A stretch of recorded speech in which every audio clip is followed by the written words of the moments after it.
barang siapa memakai pakaian syuhrah maka Allah akan memakaikan padanya pakaian madzalah, kehinaan nanti di akhirat. Bahkan dia akan dibakar di neraka. Naudzubillah min dzalik ya. Ibnu Taimiyah itu menjelaskannya begini, soal pakaian dan makanan itu carilah atau gunakan sesuatu yang mudah engkau dapatkan di daerah kamu tinggal. Jangan membuat perbedaan yang mencolok sehingga kamu menjadi perhatian orang. Ketika sudah begitu, ya kamu jadi berpakaian syuhrah. Dan itulah yang dilaknat, yang sangat dilarang itu.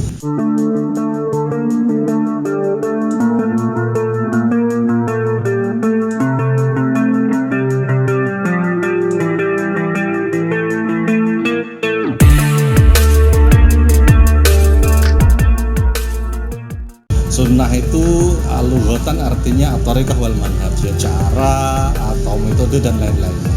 Tapi biasanya orang yang dimaksud dengan sunnah Rasul misalnya terbatas poligami itu sunnah Rasul kadang-kadang, atau malam Jumat sunnah Rasul dan lain-lain yang terlalu sempit begitu ya. Terus secara khusus tadi bertanya misalnya di arah cara berpakaian atau makan, apakah kalau mau mengikuti sunnah Rasul berarti harus sama persis model pakaiannya, caranya, jenis pakaian dan lain-lainnya itu ya. Nah, itu yang kadang-kadang mungkin masih sedikit disalahpahami. Jadi begini Rara, ada beberapa hal yang kita pikir itu adalah perintah Rasulullah dan ajaran agama, padahal ternyata kebalikannya.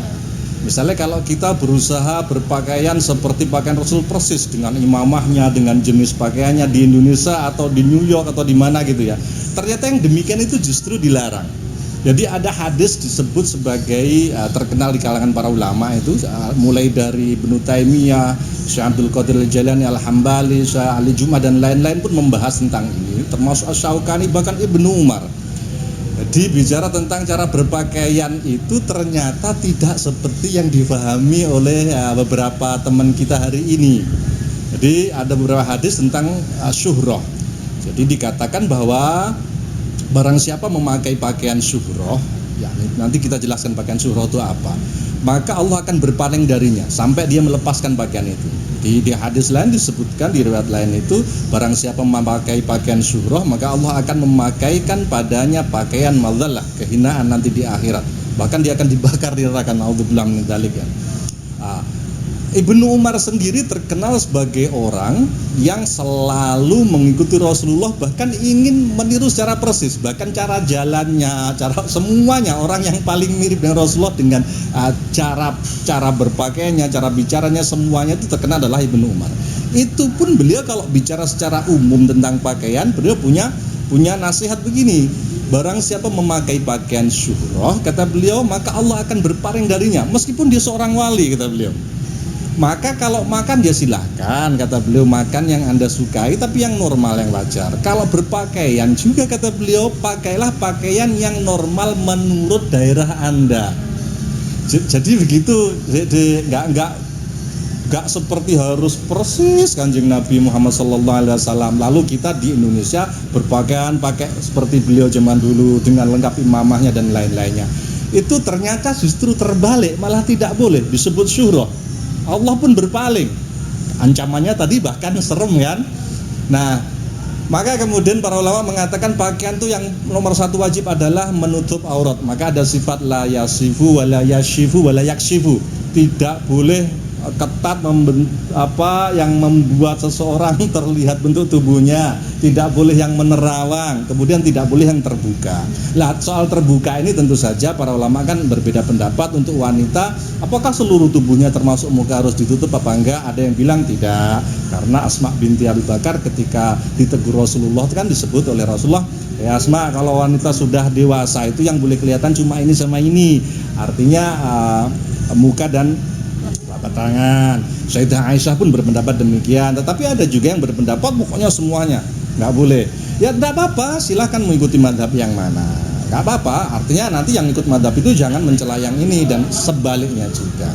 Nah, balik lagi tadi soal syuhrah tadi kita jelaskan. Pakaian syuhrah adalah jenis pakaian yang membuat seseorang itu menjadi, dalam tanda kutip, terkenal. Syuhrah itu kan terkenal. Maksudnya terkenal itu membuat orang melihat ke dia.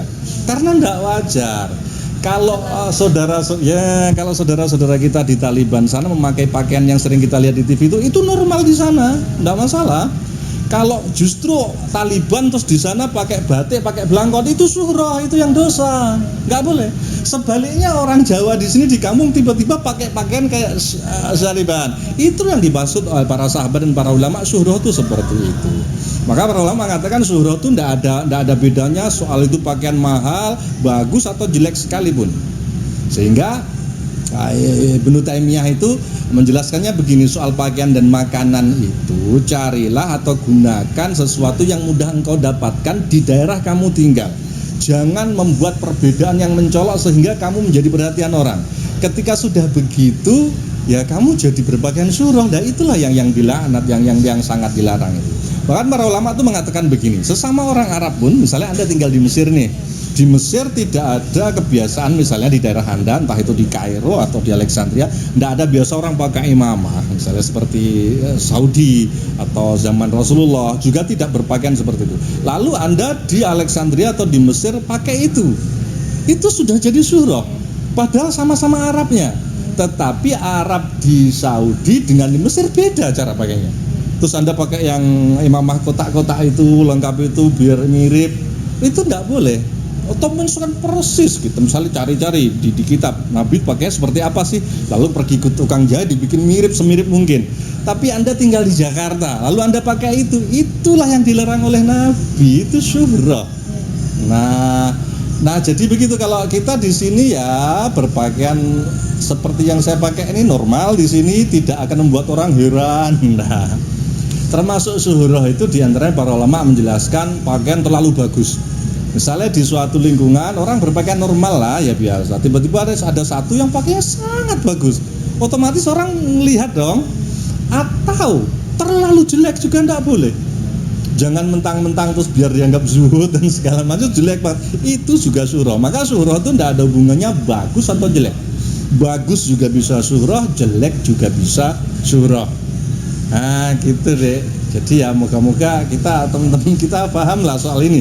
Jangan mentang-mentang kita ingin sunnah Rasul lalu semua kita ikuti, ternyata Rasulullah sendiri melarang. Sampai Ibnu Umar yang selalu ingin persis Rasulullah saja bicara soal ini. Nah kita tidak sedang menyinggung tentang kelompok tertentu yang suka pakai jubah dan lain, tidak begitu ya. Nah, plus ini ada juga pembeda, ada pengecualian juga soal ulama. Jadi misalnya ada suatu organisasi di Al-Azhar misalnya, ada ciri khas, kalau begini bukan syuhroh, bahwa untuk orang-orang yang sudah hafal Al-Quran, yang sudah alim, sudah mendapatkan ijazah untuk mengajar, memang justru harus dibedakan pakaiannya. Kemudian kita bisa melihatnya, oh beliau adalah ulama Al-Azhar.